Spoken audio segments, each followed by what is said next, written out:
Hey folks, welcome back to our YouTube channel. Retirement isn't about having a pile of money. It's about having a reliable paycheck that lasts the rest of your life.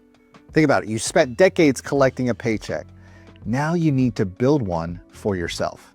Let's talk about how to turn your savings into a sustainable income. Number one, understand your expenses first. Don't start with investments, start with your lifestyle. What's your monthly budget?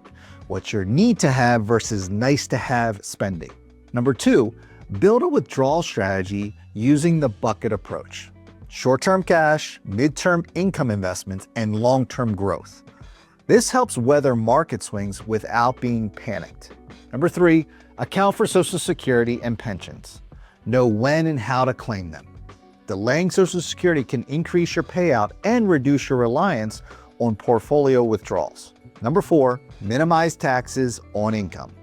You want to blend your withdrawals from IRAs, Roths, and brokerage accounts to manage your tax bracket.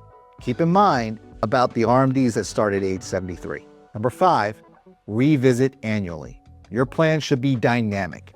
Markets change, healthcare needs evolve, and spending patterns can sometimes shift.